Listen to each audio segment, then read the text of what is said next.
Now at 6, it's our Toy Box Tuesday telethon. We invite you to get out your phone and credit card and give what you can. Plus, we're taking you along with our volunteers from Soaring Heights on a Toy Box Tuesday shopping spree. And employees of one Joplin company trucked in their support to some local charities.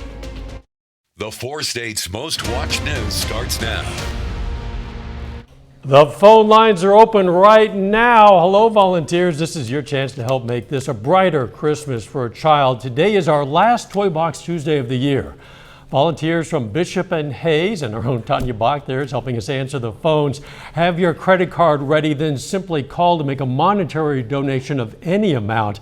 100% of that money is going to be used to buy toys for area kids in need. The number 888-620-4869. You see it on your screen. The time to call is right now. This is KOAM News at 6. I'm Dow Quick. We're going to check back in with the phone bank and have more on the Toy Box project for you in just a bit. But first, some of the day's news. The Kiwanis Club in Joplin lights up lunchtime for students at Jefferson Elementary School. KOAM's Amber Jenkins has more. We've done this now for probably 10, 15 years. We pick schools out in the Joplin School District, come give a Christmas party over lunch. We have pizza, cookies, soda for the kids, and then Santa comes. The Kiwanis Club in Joplin is continuing the tradition of hosting a lunch-on for local elementary schools. Visiting with the kids, seeing the smiles on their faces, just see the joy that it brings to them at Christmas time. 198 kids at Jefferson Elementary School in Joplin received pizza, candy, and winter garments. Like a Coke or a Sprite this morning. It's joy to the kids in our community. It's really all about the children, and to see the smiles on their faces and to feel that love that they have in the community. That's something that they can take home with them and continue to share and spread that in the season of Christmas. Hurd, a member of the Joplin School Board and Kiwanis Club, says this is how he makes a lasting impact on kids. The more active engagement that we have with the community, we are a role model. You want to show that in the community, and you want to brighten the community within that you live in. Reporting in Joplin, Amber Jenkins, KOAM News. Now, next Tuesday, the Kiwanis Club is going to host a luncheon in McKinley Elementary. Some of Santa's helpers set up shop in Erie, Kansas this Christmas season. Erie's elves and angels come together every year at the Erie Federated Church to make Christmas baskets filled with clothes, toys, and food, and some of that is made possible by the KOAM Toy Box campaign. Erie Federated Church has been giving back to their community for more than 2 decades. This year, they're serving 75 families. The opportunity to reach out to the community. You always assume everybody kind of lives your same lifestyle, and as you reach out into the community and you see some of the challenges that these kids and that these families are facing. 27 elves and angels helped hand out the clothing, food, and of course toys at the church's distribution day this past weekend. It's to help make families' Christmas season a little bit brighter. Bishop and Hayes are longtime Toy Box partners. Not only are they answering your phone calls right now, they also took the time for a Toy Box shopping spree with some of your earlier donations. Those toys will soon end up in the hands of local children. The thought of those kids' reactions, well, that helps to make it all worthwhile. To look forward to Christmas morning, the possibility of getting toys that you want and things that you can play with, and that's one of the things that we want to help do, is we want to help make Christmas a little bit brighter for kids in our local community. And a big thank you to our volunteers from Bishop and Hayes for supporting our Toy Box campaign. Those shopping trips are a real team effort. Part of our Toy Box team this year was the 5th grade student council at Soaring Heights Elementary School in Joplin. Our very own Chris Warner joined them to pick out some toys. Stickers? I finally found Bluey. I put this on my Christmas list. You did? Yeah. We love an opportunity to partner with KOAM and bring our students along for the Toy Box shopping, because it's a chance for us to teach our students how to be servant leaders. We really believe at Soaring Heights that we're raising the next generation of leaders for our community in Joplin.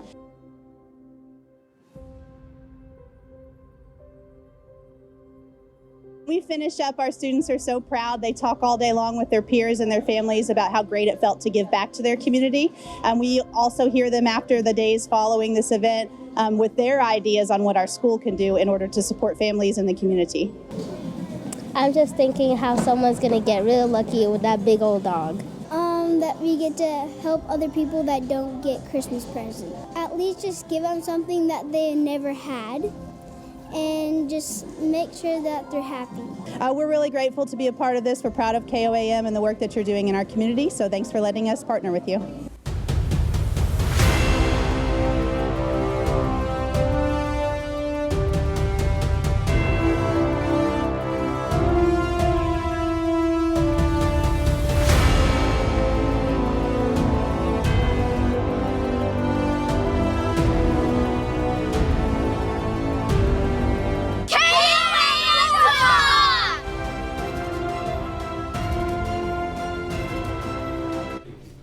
Wow, what great fun. Again, the donation you phone in right now can help pay for more toys for kids. As you see, we have some open phone lines.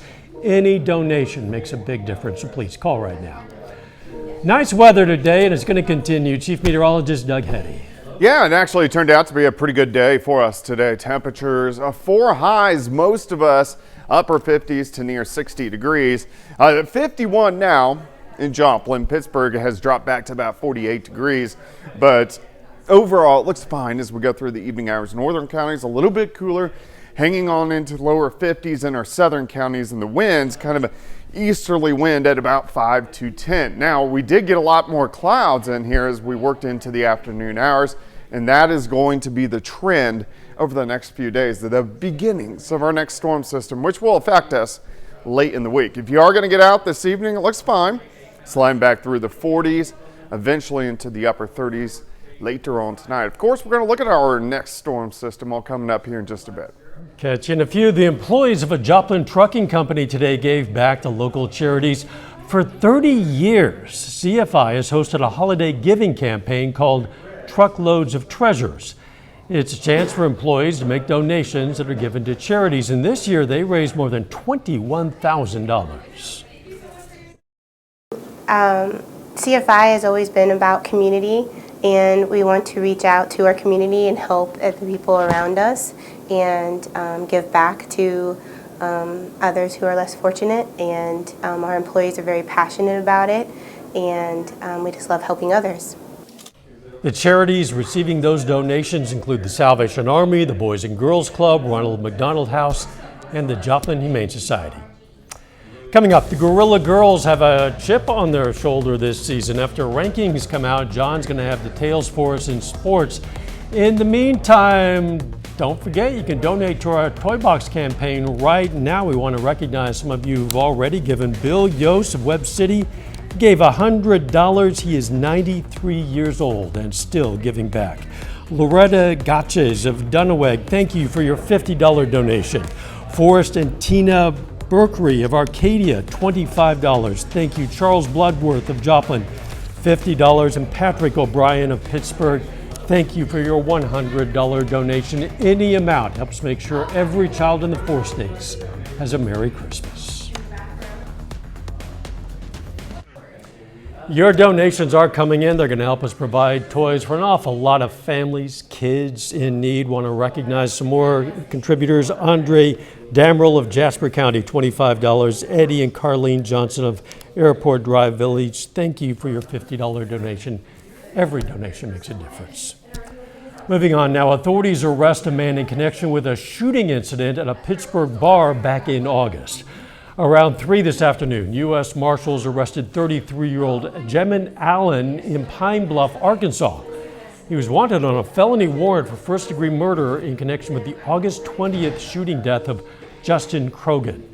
Happened outside Jimmy B's Saloon at 202 Locust in Pittsburgh. Officers arrived on the scene to find Krogan, who had been shot. Krogan later died from his injuries. Joplin Fire Department today got to train on some brand new technology. The JFD trained on new low-pressure, high-volume fire hose technology. This new tech's going to allow the JFD to put more water readily on a fire and reduce fatigue on the equipment and the firefighters.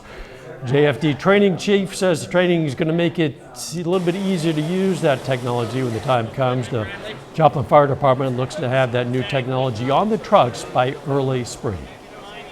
Doug's forecast is next. In the meantime, we are still taking your calls for our Toy Box campaign. Every bit helps local families in need have a Merry Christmas this year.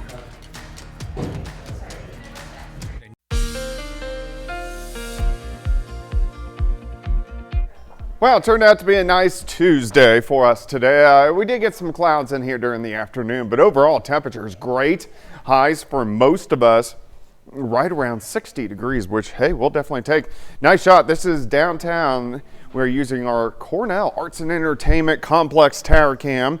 We are looking northeast, and it looks pretty good. We're going to see pretty good conditions as we go through the evening hours. All right, clouds have been increasing throughout the afternoon hours, and this is eventually going to give us rain chances, but not until we get till about Friday. It's a very slow moving storm system, but we are going to have a lot of clouds as we go through the next couple days. Here's the beginnings of it. Out across central parts of the Rockies, energy is kind of diving down from Salt Lake City, Vegas, and then kind of whipping up into the Central Plains, and that whole system will head toward us over the next couple days. But here's what's interesting. Here's our jet stream. Remember, all the storm systems, they like to hang out where the jet stream is. Shoots way up into Canada, down through the Great Lakes. So this guy, he's cut off from the main flow of the jet, so there's nothing really to kind of push him off toward the east. So the end result is he takes his good old sweet time, meanders east. So by Friday, it's right on top of us. We get another little backside wave that slides in on Saturday, and then by Sunday all of this rotates off toward the east, and then look right behind it, we go back into another ridge, meaning temperatures will warm up again early next week. All right, let's look at our next chance for rain. Showers spreading in late in the day Friday, so most of Friday is going to be dry. Rain showers Friday night into Saturday, and then still on and off showers late Saturday into Sunday morning, and then this storm system rotates out of here. It doesn't look like it's going to produce much in the way of rainfall, but at least we're going to get some. You can see a lot of areas could pick up a half an inch, maybe 3/4 of an inch as this next storm system rotates in. Now, until it gets here, we look pretty good. Temperatures right now look pretty good. Most of us still sitting near 50. We can go outside, 7th and range line. Visibility is good. East, northeasterly winds at about 5 miles per hour. Through the rest of the evening, sliding back through the 40s, eventually into the upper 30s later on tonight. But again, remember, a lot of clouds, so mostly cloudy skies, about 37 for an overnight low tonight. As we go into your Wednesday by noon, into the mid-50s, by afternoon, looks good. 55 in Nevada, 53 in Monette, 60 at Grand Lake, 55 in Parsons. Tomorrow night, still a lot of clouds sticking around, backing down into the mid-30s again. A lot of clouds on Thursday. You can see the beginnings of the showers developing out to our west. Day planner for your Wednesday, 37 in the morning, 55 by noon. A lot of clouds, high temp of 58, which is very similar to what we did see today. 59 on Thursday, 58 on Friday, 50 Saturday with those showers, cooling down a little bit as we go into the weekend. Not too bad. No, not bad at all. Thank you. Still ahead, Girard and Chanute basketball face off this evening, and the Division II women's basketball coaches poll is released. We're going to find out where Pitt State lands. John Dales has those stories and more up next. And don't forget, our volunteers are standing by right now to take your donations for our Toy Box campaign. Some of them not answering any phones at the moment, but boy, they've been busy today. Regina Hill from Jasper County, thank you for your $25 donation. Matt and Julia O'Hara from St. Paul, $100. Thank you. James Gluck from Neosho, $25. Ruth Schoenhals from Miami, Oklahoma, thank you for your $50 donation. We'll be right back.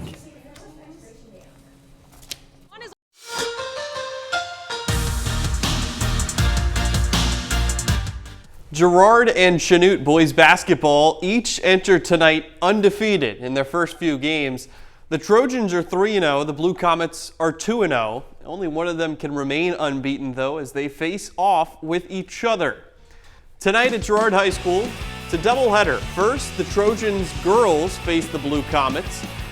Girard girls hoops is 1-1. It opened the year with the loss to Parsons, but we just saw the Trojans beat Galena by 50 on Friday. The Chanute girls are also 1-1 with the win over Winfield and the loss to Ottawa. We'll have highlights from both of these games right here on KOAM tonight at 10. Over to college basketball, Pittsburgh State women's hoops rolling right now. The Gorillas are 8-1. Their only loss came by 10 points on the road to Northwest Missouri. They've won 2 in a row since then. This afternoon, the D2 women's basketball coaches poll is released, and the Gorillas still on the outside looking in, not yet in the top 25. We'll put the results on your screen in a moment. This coincides with Grace Pyle receiving D2 Player of the Week honors as she was named MIAA Player of the Week yesterday. Now, only 2 MIAA teams in the top 25. Central Missouri is the number 3 team in the country. Fort Hays State is 21. The Gorillas play UCM on the road in their next game. That's Saturday afternoon. PSU receiving votes, but only 6 of them. Now, that's a drop from last week where it had 7 votes out of the 23 coaches that make up the committee. Back to high school basketball, busy Tuesday evening across Southwest Missouri and the rest of the 4 states. The return of the Mustang Classic basketball tournament continues tonight. McDonald County girls hoops playing at 7:30 this evening against Bentonville West. The Lady Mustangs won their first game in pool play on Saturday against Providence Academy. If they win tonight, they advance to the championship round of the tournament where they could have a rematch against Springdale, who gave Mack County its only loss a couple weeks ago. Tip-off in that one, 7:30. Over to boys high school hoops, Carl Junction has its home opener tonight against Seneca. Bulldogs coming off a win at Pittsburgh on Friday. Seneca's last game was an overtime loss to Lamar on Saturday.